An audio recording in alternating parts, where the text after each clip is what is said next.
Le cinéma a sa place dans la traite, le problème de la traite et de l'exploitation. Et je trouve qu'il manque dans les journées d'études le témoignage des gens du cinéma. Parce que l'immigration a suivi l'évolution de tout la naissance du cinéma. Et par rapport à la Tunisie, parmi les premiers films qui ont traité le problème de l'immigration, depuis les années 60,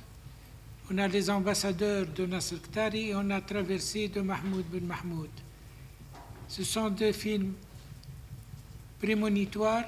dans le sens où Traversé était le premier long métrage qui a parlé de l'absurdité des frontières en mettant deux exilés, un Tunisien et un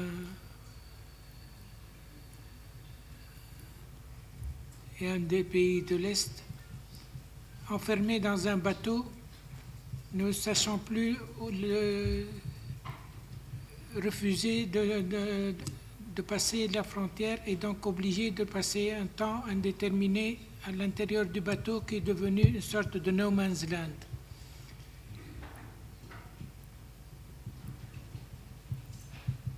Et la révolution en Tunisie a donné un regain d'intérêt pour la thématique de l'immigration et surtout de l'immigration clandestine. Avec pour parler de ça, j'ai choisi 3 films documentaires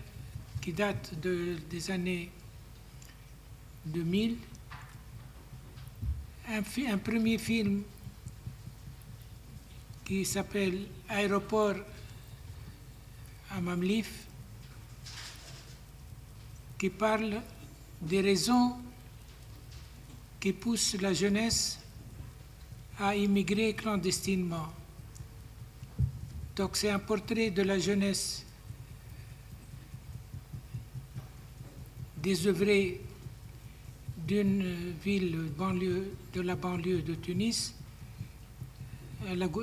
à Mamlif, et le fait que ces jeunes, en désespoir de cause, passent leur temps à essayer de traverser la mer. Il y avait des gens qui sont des abonnés, et des gens qui sont condamnés, refoulés et qui recommencent. Et c'est un film qui interpelle sur les raisons de cette immigration clandestine, sur les raisons qui poussent au désespoir la jeunesse tunisienne, aussi bien de gens désœuvrés que des gens diplômés. La frontière pour le refuge économique en priorité n'a plus lieu parce que la Tunisie actuelle, les candidats au départ sont aussi nombreux des gens diplômés en supérieur. Et maintenant, on assiste même au grand phénomène de l'exode des médecins, des cadres de la Tunisie en train de perdre ces cadres à cause de cette immigration forcée, parce que l'absence de perspective tant économique que de liberté fondamentale obtenue avec le mouvement de 2011 n'a pas trouvé de concrétisation dans les lois et n'a pas ouvert l'espoir pour cette jeunesse. Le deuxième film, qui s'appelle Émir au pays des merveilles, prend un autre groupe de Tunisiens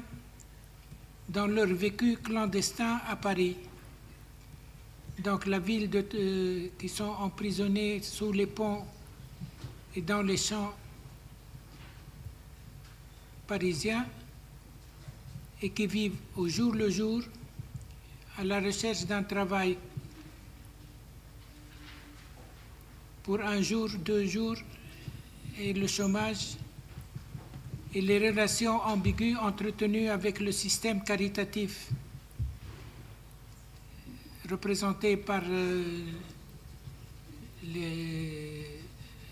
ligues caritatives du genre de Emmaüs.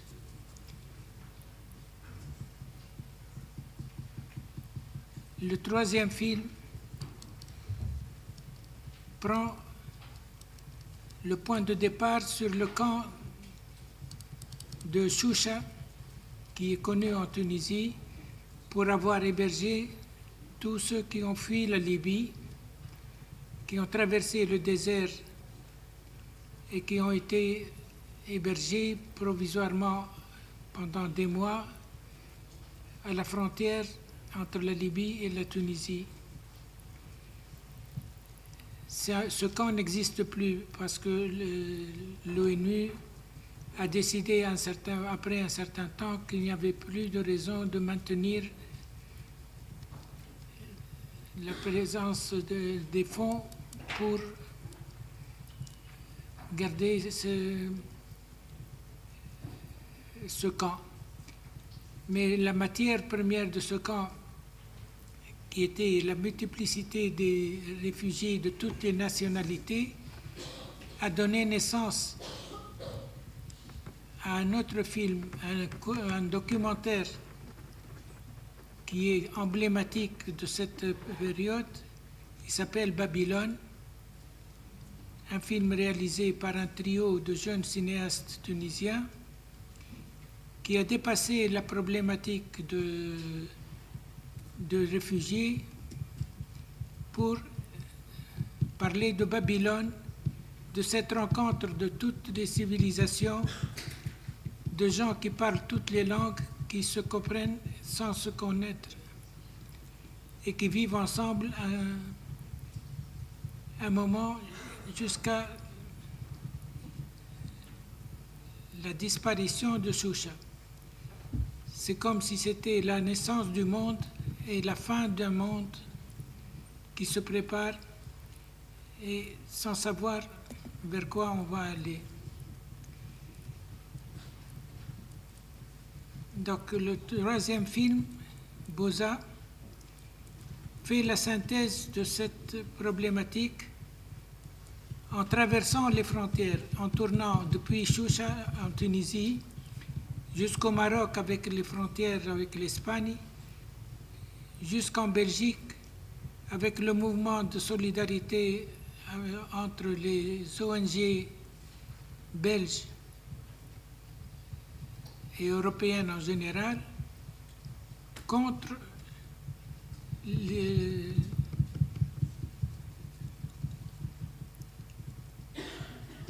l'absurdité de l'installation des frontières qui empêchent la libre circulation des gens, étant considéré que cette liberté de circulation est un des droits humains fondamentaux.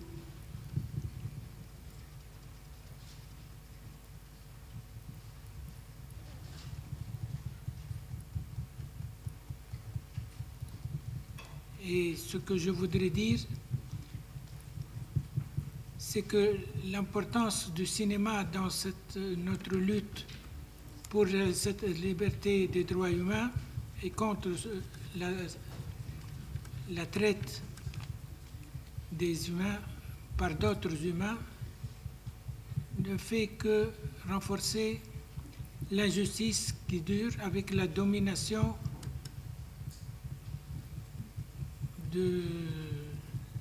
côté matériel.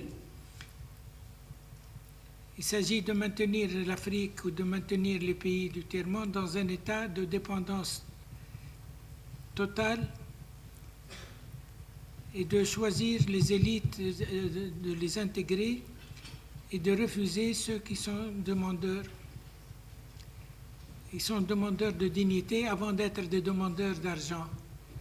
Donc limiter ça, c'était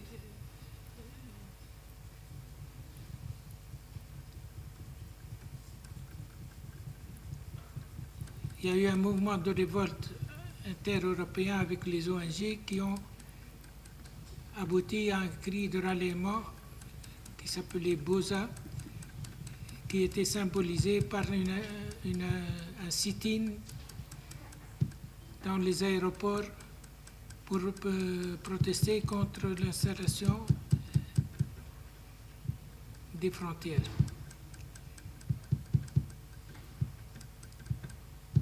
Et ce que je voudrais dire,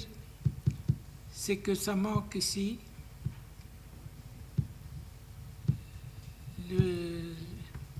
Ce qui manque, c'est d'encourager la créativité à travers l'audiovisuel. L'impact que peut donner un film sur le public, sur la sensibilisation,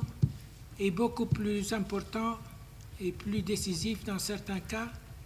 parce qu'il touche énormément de gens à travers les circuits culturels, à travers les festivals, à travers le monde entier. Et les messagers de cet espoir sont les cinéastes qui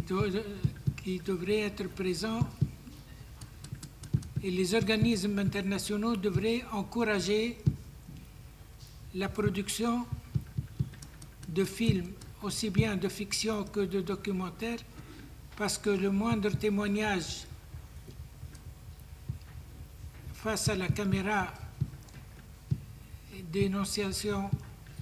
et défense des droits humains a beaucoup plus d'impact que tous les discours et peut amener des changements radicaux dans la législation qui est le relais nécessaire mais pas suffisant, parce qu'il faut que la base,